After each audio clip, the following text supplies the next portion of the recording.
আসসালামু আলাইকুম রহমতুল্লাহি ওয়া বারাকাতুহু। আশা করি আপনারা ভালো আছেন। বিশেষ করে যারা নতুন সৌদি আরবে যান তারা কিন্তু বারবার আমাকে প্রশ্ন করেন এবং আমাকে কমেন্ট করেন, আমাকে মেসেজ করেন, আমাকে বলেন, ভাই আমি কি কফাল হতে পারবো? আমি কখন কফাল হতে পারবো? কখন আমি কফিল পরিবর্তন করতে পারবো? তা আমি ফয়সাল আপনাদের সাথে আছি, স্টেপ বাই স্টেপ জানিয়ে দেব কখন আপনি কফাল হতে পারবেন। দেখেন, কফালা ব্যাপারটা হলো অতি গুরুত্বপূর্ণ একটা সাবজেক্ট সৌদি আরবের ভিতরে। এখন যখন আপনি কফালা হবেন, আপনি বর্তমানে যে কফিল আছে বা বর্তমানে যে কোম্পানিতে আছেন, আপনি কতটুকু ভালো আছেন এটা আপনি জানেন। তবে পরবর্তীতে আপনি পরিবর্তন করে যখন যে কফিলের কাছে যাবেন বা যে কোম্পানির কাছে যাবেন, সে কি ভালো হবে কিনা হবে না, এটা যাচাই বাছাই করে প্রথম নেবেন। যাচাই বাছাই করার পরে যখন দেখবেন যে না, বর্তমানে যে আছেন এর চেয়ে বেশি উত্তম হবে, তাহলে কিন্তু আপনি কফালা নেওয়ার চিন্তা ভাবনা করবেন, কফিল পরিবর্তন করার চিন্তা ভাবনা করবেন। এর আগে আপনি কিন্তু চিন্তা ভাবনা কখনো করবেন না। যখন চিন্তা ভাবনা করবেন তাহলে কিন্তু আপনি বর্তমানে যে জায়গা আছেন এর যদি একটু খারাপ জায়গা পড়েন, তাহলে কিন্তু আপনার দুঃখের কোনো শেষ নাই, কষ্টের কোনো শেষ নাই। কারণ আপনি চাচ্ছিলেন যে আমি নদীর এই পারে আছি, ওই পারে গেলে হয়তো শান্তি পাবো, কিন্তু যখন ওই পারে গিয়ে দেখলেন যে না, আমি তো এই পারে থাকলেই ভালো ছিল, ওই পারে গিয়ে তো আরো বিপদে পড়ছি, তাহলে কিন্তু আপনার জন্য খাল কেটে কুমির আনার মতো হয়ে যাবে। ফলা হওয়ার জন্য কতগুলি সিস্টেম আছে, এই সিস্টেমগুলি কিন্তু আপনি ফলো করতে হবে।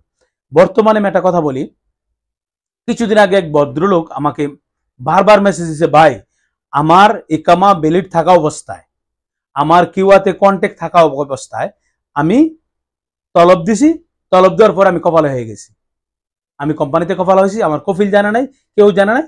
তারপরে আমার কন্ট্যাক্টও নতুন হয়ে গেছে, এরপরে আমার ইকামাও পরিবর্তনে আমার নতুন কফিলের নাম আসছে, কিউয়াতে সবকিছু পরিবর্তনে আমার নতুন কফিলের নাম আসছে। আমি কি এটা কিভাবে সম্ভব? হ্যাঁ আমি করছি, আপনি প্রমাণ দেন। পরে উনি আমাকে কতগুলি ডকুমেন্ট দিছে, প্লাস উনি যে পরিবর্তনে আগের কফিল থেকে যে পরিবর্তন হইয়া যে কফিলিতে পরিবর্তনে যে নতুন আকামা পাইছে, ওই লিখাটা দিয়ে দিছে, ওইটা আমি আপনাদেরকে স্ক্রিনে দ্বারা আপনারা দেখতে পাবেন। এখন আপনারাও ওনার মতো তলব দিয়া বিপদে পড়েন না, কারণ উনি হয়তো দিছে, তার ভাগ্য ভালো হয়ে গেছে। কিন্তু সঠিক তথ্যটা হলো, আপনার ইকামার মেয়াদ যখন হয়ে যাওয়ার 72 ঘন্টা পরে আপনি তলব দিলে 1 ঘন্টার ভিতরে কিন্তু কপাল হয়ে যাবে। পরবর্তীতে আপনি যে টাকাটা ডালবেন ব্যাংকে, এটা আপনি নিজে নিজে ডালবেন বা আপনার বন্ধুর মাধ্যমে দিয়ে ডালাবেন। কিন্তু এইগুলো এক সিস্টেম, ইকামার মেয়াদ শেষ হলে। আরেকটা পদ্ধতি আছে, আপনি যখন 1 বছর সৌদি আরবে হয়ে যাবে, আপনারা যখন টার্মিনেট দিবে, আপনি কপাল হয়ে যেতে পারবেন, একেবারে সহজ।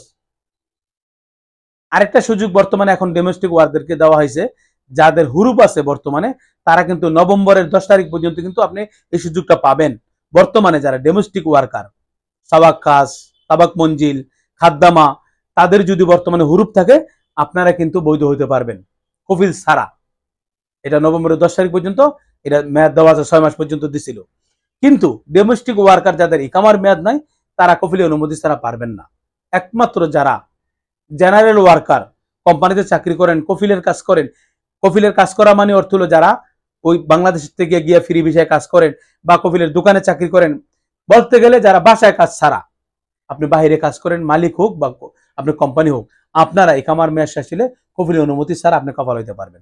টার্মিনেট দিলে কফিলের অনুমতি ছাড়া আপনি হইতে পারবেন। এগুলি যদি আপনার যে থাকে আপনি, তবে 1 বছরের আগে হইলে কিন্তু আপনি পারবেন না, 1 বছরের পরে হইলে পারবেন। কফিল যখন টার্মিনেট করে হুরুপ আসার আগে কফল হইতে পারবেন, দেশে চলে আসতে পারবেন। বিশেষ করে যারা আমাকে বারবার প্রশ্ন করেন বা আপনারা জানতে চান, আশা করি আপনারা এই নিউজটা জানতে পেরে আপনারা হয়তো উপকৃত হবেন। আর আমার অনুরোধ, প্লিজ আমার ভিডিওটা দেখে প্রতিটা সৌদি প্রবাসীকে দেখার সুযোগ করে দিবেন, এবং বাংলাদেশ থেকে যারা নতুন যাবে তাদেরও যাতে দেখে যেতে উপকৃত হয় বা বুঝতে পারে যে ওইখানে যাওয়ার পরে আমার কি করণীয় এবং কি না করণীয়। আর আমার একটা অনুরোধ, প্লিজ আমার ফেসবুক পেজ, ইনস্টাগ্রাম, আমার টিকটক থেকে ঘুরে আসবেন, আমাকে সাপোর্ট দিবেন, আমার ফ্যামিলির সদস্য হবেন। আর আমি আরেকটা কথা বলে রাখি, আমি বর্তমানে খুব অসুস্থ, আমার পায়ের ডান পা বাম পা আমার একেবারে অচল। তারপরও আমি আপনাদের মাঝে সবসময় ভিডিও দিয়ে থাকি, অসুস্থতা নিয়েই। কিন্তু আমার জন্য দোয়া করবেন, আল্লাহ যেন আমাকে সাফা দান করে, আমি সুস্থতা দান করি এবং পুরোপুরি সুস্থ আপনাদের মাঝে ফিরে আসতে পারি। আমি আরেকটা ঘোষণা দিতে যাচ্ছি, আমার 40,000 সাবস্ক্রাইবার হলে ডিসেম্বরের মধ্যে আমি সাবস্ক্রাইবারদেরকে নিয়ে আমি একটা লটারি দিব, এদের মধ্যে দুজনকে বিজেতা করব, 50-50 করে 1 লক্ষ টাকা পুরস্কার দিব। আশা করি আপনারা সাবস্ক্রাইবার করে এই প্রতিযোগিতা অংশগ্রহণ করবেন।